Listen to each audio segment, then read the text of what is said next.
Hi, I'm Morgan. Welcome to Way of Living podcast, where you will hear empowering women talking about how you shouldn't feel stuck in an unfulfilling career and how to follow your dreams. Life is short, live it to the fullest, and I hope you will feel inspired by their stories. Self-doubt and critical thinking can slow women down in their career's progression and their personal development. Business coach Marion Grimes sees their potential and decided to help female entrepreneurs with their communication strategies and help them with their confidence. In this episode, she talks about her journey from a business school in France and finishing her MBA in Canada to her jobs in sales and marketing within the media industry. Marion also shares with us the eventful year that changed her life and made her rethink about her entire world before becoming a certified coach. Hi Marion, how are you? Good, how are you? I'm very good, thank you. It's very weird because we were just talking in French and that's a very weird transition to speak between French and English. That's very nice to meet you. I would love for you to talk about yourself. That's what I always ask my interviewees, to present themselves and who you are in one long sentence.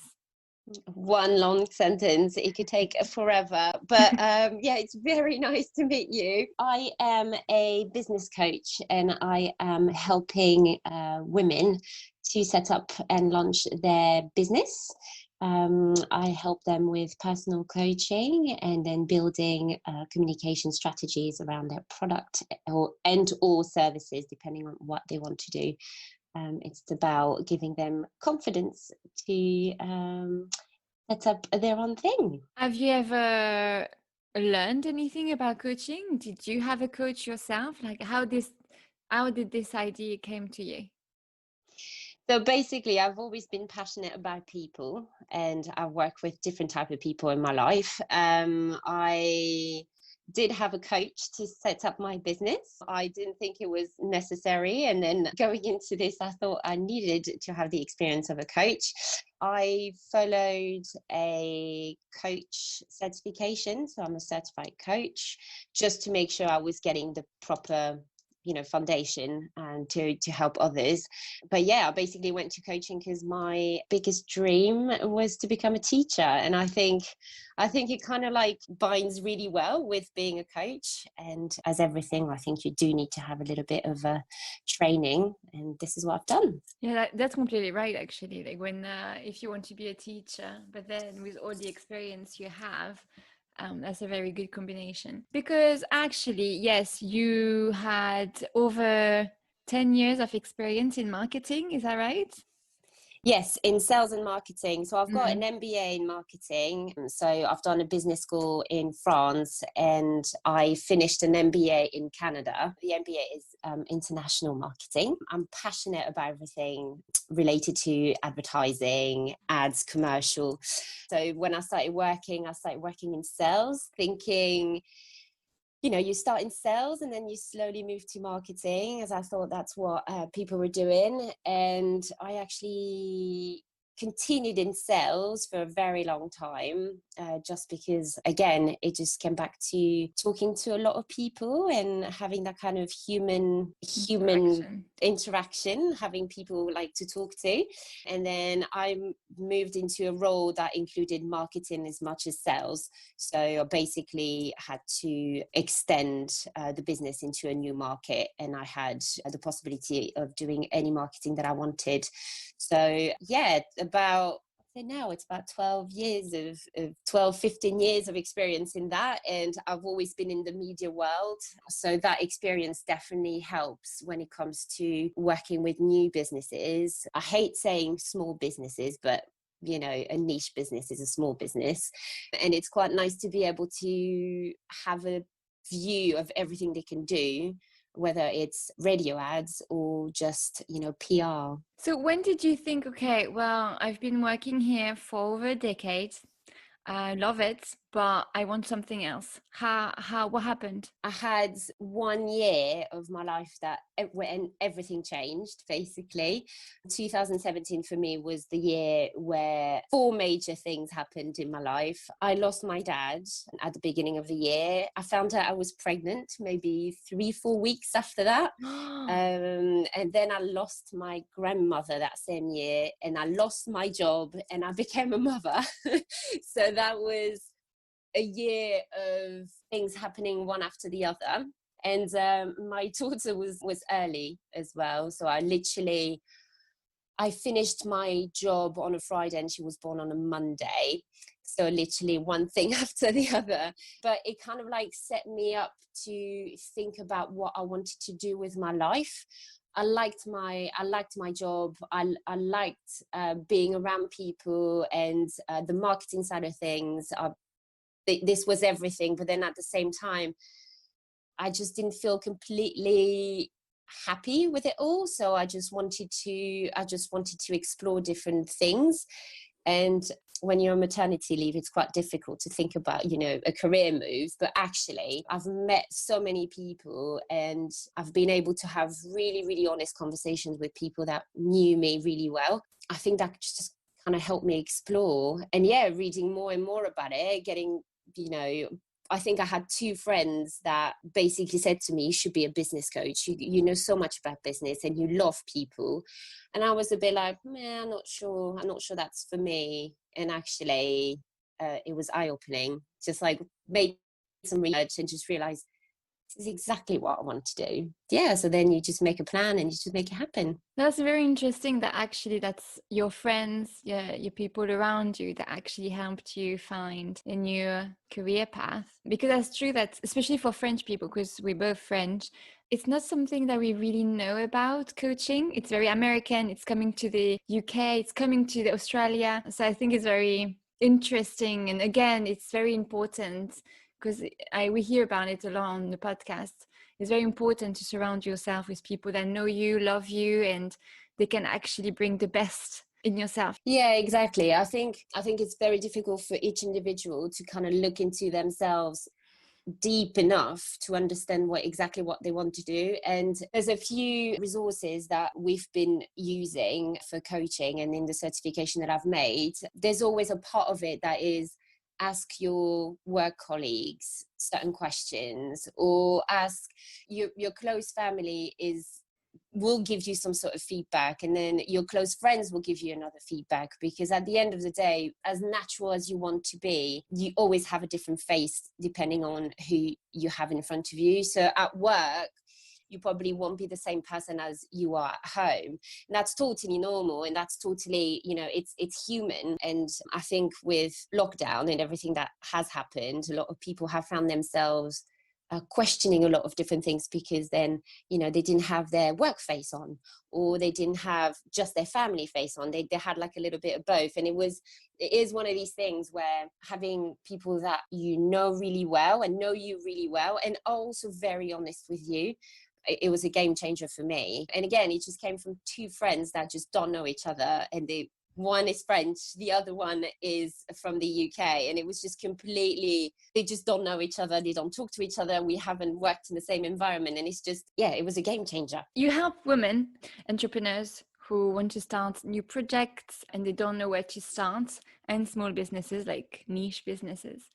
Why is it so important to help women for you? Because I am fascinated by the potential that women have, but also their capacity of questioning the situation they're in. I'm not saying men are not doing it. All I'm saying is that usually women are always thriving to do better. I think it's in our DNA, and I think we're also very critical of ourselves, and that can slow us down. But the minute someone helps you open the door, it's like opening the floodgates to creativity and to just being awesome. I think women have such a potential to do so many different things and do so many great things, that for me it's really important to kind of be that kind of key in unlocking all of it. Beat me up. is the name of your business. You actually explained it to me earlier and I really liked it because I didn't think, because that's true that when you hear the name of a brand, the name of a company, the name of anything, a coffee shop, you don't really think, where did this come from? Because when I was looking for it on Google at the beginning, before I wrote Pitch Me Up Agency, it was a lot of self-care names. Yeah. You should try to look at like Peach something on Instagram and you'll find really interesting things. I might do that later. So Pitch Me Up is the name of your company. I'd love to know about where this name comes from. And you told me about this inside out type of agencies, which is something that you kind of made up. Can you talk to us about it and explain? Peach Me Up, apart from the fact that I actually really like peaches as a fruit, I really, really do like peaches. We had this thing about the color, the juiciness, the vitamins behind it. But basically, it was also a play on words for pitch me up, as in give me some juice and give me some energy, but also pitch me, as in PITCH, pitch me to the media, pitch my story to get the word out. That would be more on the marketing side of things. And basically, if you look at a peach as well, that comes a little bit into, the whole branding behind it. But if you look at a peach, the stone usually looks like, I think anyway, it looks like a little brain. So it can just be your idea. And then the entire peach, you just flesh it out. And then you just have that kind of like soft skin around it. And I think it works really well with me. I love working with like really raw ideas and just try to make them pretty and try to make them workable, and giving people that kind of energy that you need for the day. For when you're an entrepreneur, it's really hard to stay motivated. It's really hard. We all hit brick walls. You can't surf at the top of the wave all the time. And I think giving that boost of energy is what I'm here for.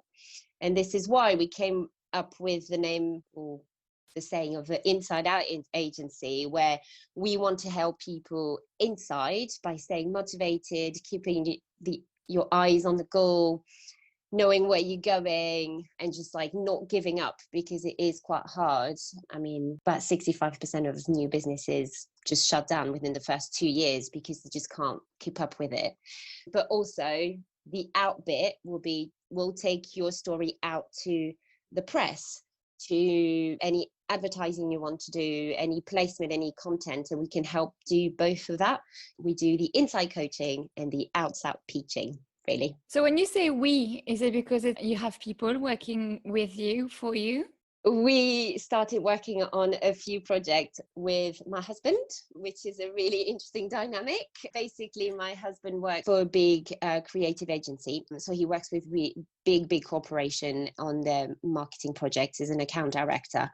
So whenever I had briefs coming in, build a marketing communication, obviously I've got my MBA as a base, but then he's also in touch with a lot of people from TV, radio, influencers, and it's an experience I don't have. So he's just basically working with me on this side of the agency.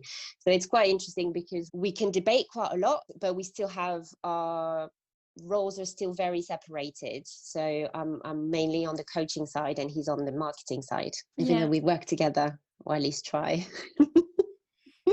Yeah, that must be hard. When you had your daughter and when you had to rethink about your career plan and everything, do you work from home now? Is this what really is attractive as well, to be your own boss and to be a coach, to be able to work from home or around your daughter's schedule? Yeah, I guess the flexibility is a big thing, obviously, although I almost work full time now. Yeah, the flexibility comes from the fact that you can pick her up from nursery and then work again later in the evening. I think it's also the possibility of going to France and see my family and still being able to work without having to be in an office. It's one of the reasons why I chose to do that. But also, I do believe that when you work for yourself, you have an opportunity of choosing your clients. And for me, that was a big thing, mainly not that I worked with people I didn't want to work with in the past, but when you work in a company that's not yours, you will have to do things that you're not really comfortable with. Whether it's, hiring someone in your team that you don't necessarily want to hire, or if it's working on briefs that you don't find interesting, because sometimes it happens. And I think having that kind of freedom of really, really working with people that were really interesting to me is probably the main drive for it. What does it take to create your own brand, from starting all over to create your own client base? What does it take exactly, mentally and probably physically? I remember having loads of these books or these articles about do a job that you love and you will never work a day in your life, or the 4-hour business week, or those things that kind of claim that it is easy. It's not easy. I think it's super scary at times. I mean, I've been for about an hour before talking to you. I was just like, oh my God, what am I going to say? And I feel like I'm a pretty confident person, but it is scary. It is putting yourself out there. It is a lot of work because it doesn't happen overnight. It does take a lot of consistency. You need to persevere. You have to look at your business plan over and over again. But also, I think it takes a lot of courage, because again, you could just launch and people would just ignore you, or you would just be one of them, or it is very daunting. But at the same time, there's no other word apart from it's awesome. It's just really good for all the reasons that I described before, just deciding on your client base. Who do you want to work with? Who are you going to reach out to? What kind of project are you going to work on? How diverse your client base is going to be. I can have a chat about an amazing product on a Monday morning and a incredible service on a Tuesday afternoon. It's just, the diversity for me is amazing. But how to get there is just, there are things that you can learn and you can do. There are techniques like having a business plan, creating a vision board, setting objectives, things like this, where for me, my coach was really, really important for that, because I was going, yeah, I'll do that. I have no idea how I'm going to make money or anything like that. So it's quite nice to actually have tools to help you through it. Yeah, I think mentally it is hard, but then it's like when you do those parachute dives, when you just jump out of a plane. I don't know if you've ever done one, but it is, you're sitting on the plane, and obviously you're safe, you've got someone behind you, but it's so scary. Obviously you're just jumping out of a plane, but then at the same time you've got this adrenaline and this kind of like feeling of, oh my God, this is going to be amazing. And I think creating a business is this, but that's a 2-year feeling of like, can I do this? Can I not? It's scary, but it's exciting. And I think having someone that drives you through that is really helpful. And you were asking about putting together the brand. I personally used someone to help me through that. So that had the right questions, to make sure my tone of voice was the same throughout everything I was doing. She helped me with giving me the identity of my brand. So the logo, the colors, and we worked really, really closely. She happens to be a really good friend of mine, so she knows me really well. So the process was really easy, but it was the questions that she was asking me were things that I just didn't think about, because you think about it when you help brands to advertise, but when it's yourself, you never think it's important. So I've used someone to help me through that, and I think that really helped also understanding my rationale behind everything. I was going to ask you, actually, that's very interesting, because I was going to ask you, that's one thing to coach people. You've had this career in marketing, you know your way around, you can teach people, but do you still have someone coaching you when you feel down and you're like, oh my God? Because being an entrepreneur is up and down and up and down, and sometimes a lot of downs before a few up, or the other way around.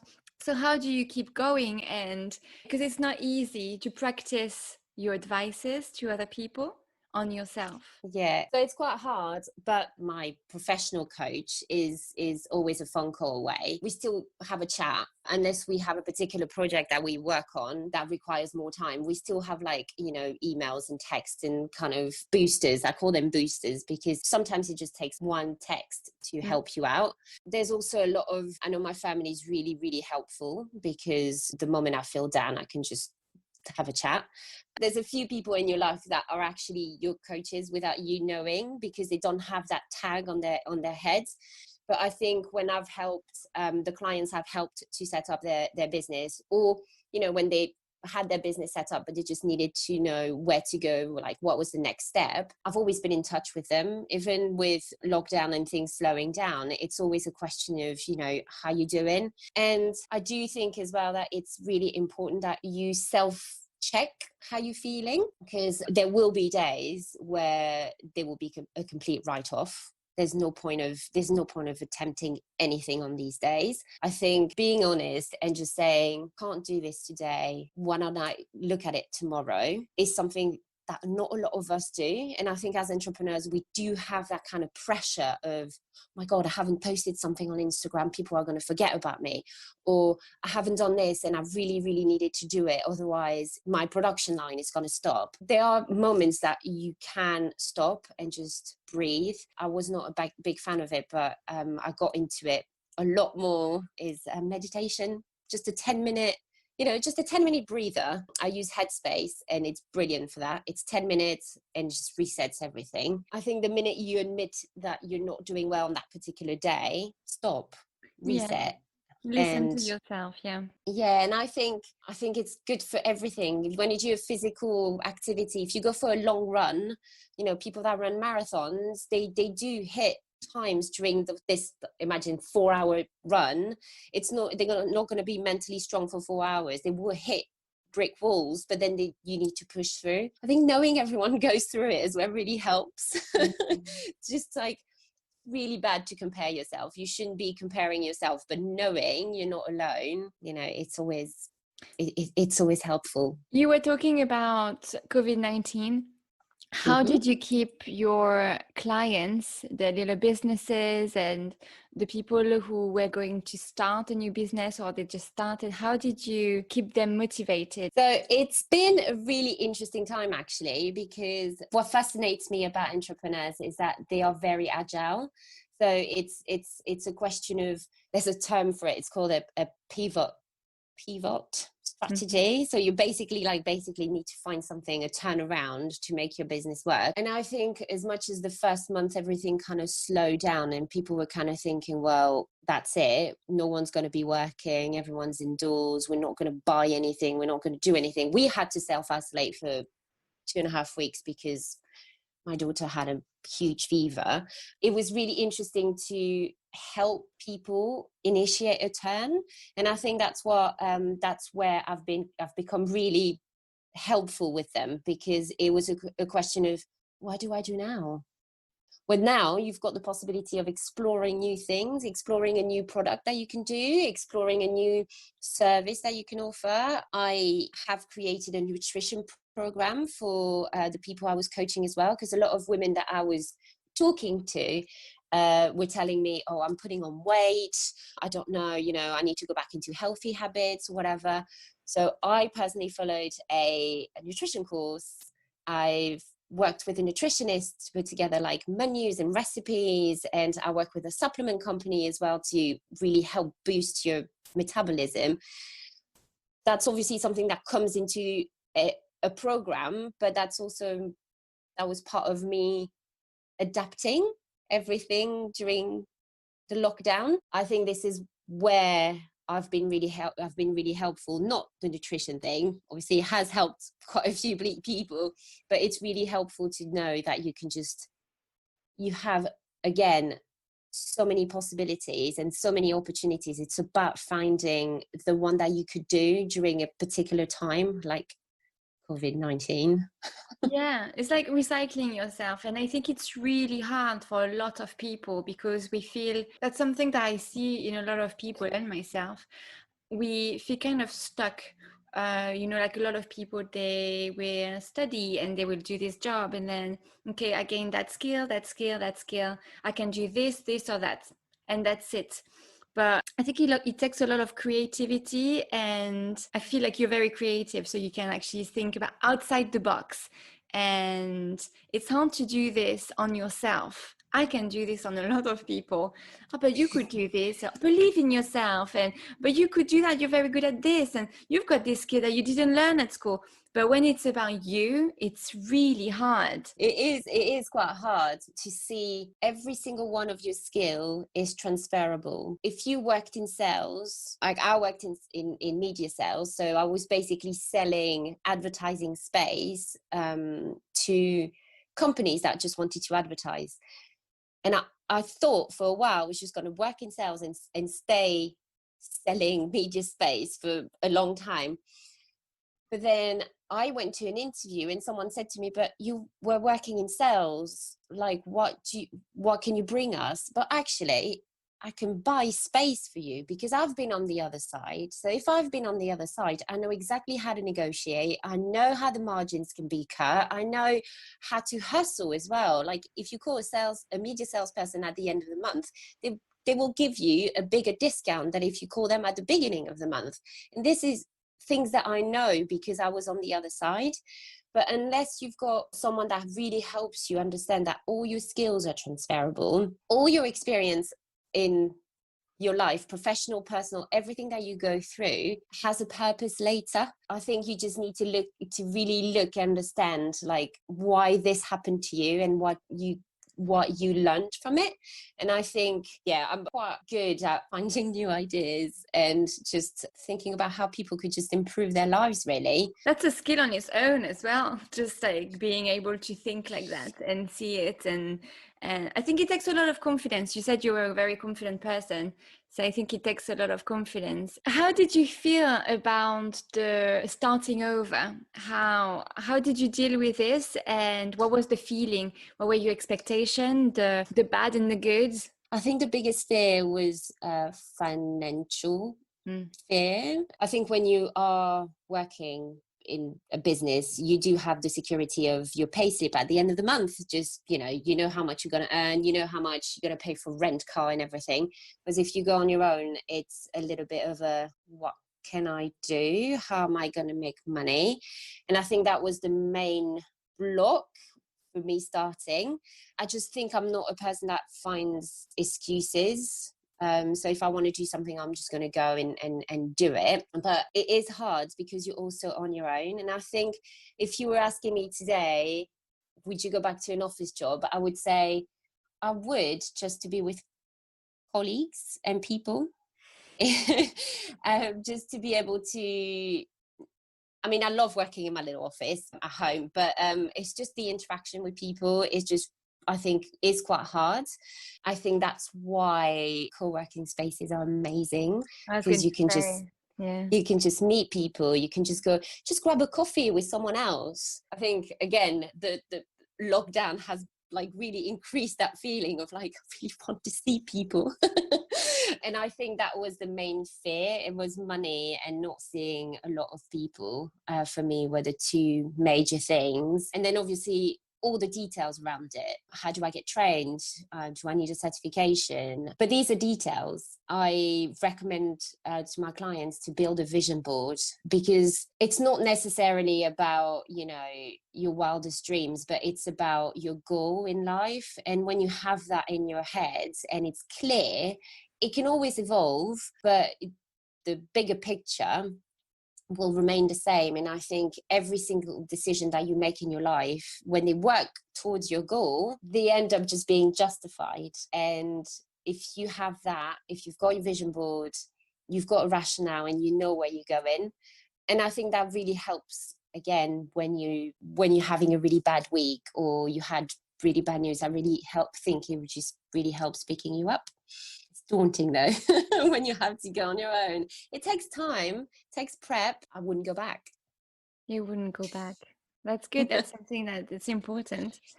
Something that I always ask at the end of the podcast is, So what do you think about success? Do you feel successful? And yeah, what is success for you? Success for me is basically waking up in the morning and feeling serene about what's there for your day. I don't measure success with money, but that's my personal view.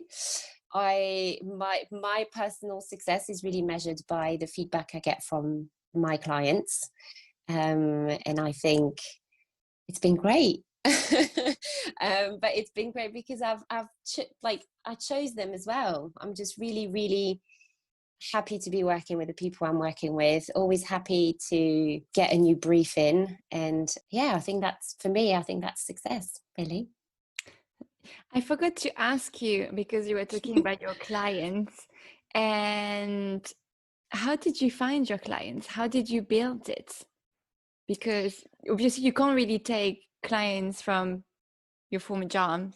So how did you build this? Because it's been only a year. Yeah, so it's been word to mouth. One of my very good clients is someone I met at a Christmas market. She was selling her products, and we started having a chat. And she's French and she lives in London.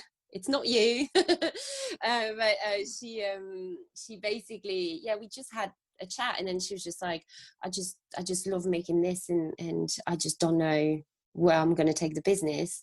And she was on maternity leave, and we started like really getting along really well. And then from that point, she introduced me to other people. I recommend my clients to do a lot of PR, and so that's what I do as well. There's a few journalists I've talked to, and they just pass along the message. I think networking is a big thing. Networking with people that are like-minded, just going to conferences, having a chat, and you know, I'm just a curious person, so it's quite easy for me to do. But then when you set up your business, you do have to do the typical prospect list. Who do I want to work with? Who can I talk to? What will be my approach? And basically, when you set up your own business, helping people set up their business, you have to just follow what you're going to give them. So that's basically what I've done for myself. Big whiteboard, and just listing people I wanted to get in touch with, and it's worked well so far. So hopefully it will continue. I really like it, and it's not too much of like social media. It's a lot of the raw networking, word of mouth, and contacting people, look at meeting them face to face. And I really like your way of approaching your business. Is very interesting. I think that's it. Well, thank you so much, Marion. And I wish you all the luck and all the success. And thank you so much for your time. Well, thank you so much for having me. It was really nice to share my story. Thank you. Bye. Voila, that's the end of this episode, and I want to thank Marion for telling her story. Please share it on your social media, and it might reach someone who will feel inspired to follow their dream. Don't forget, life is short. Live it to the fullest.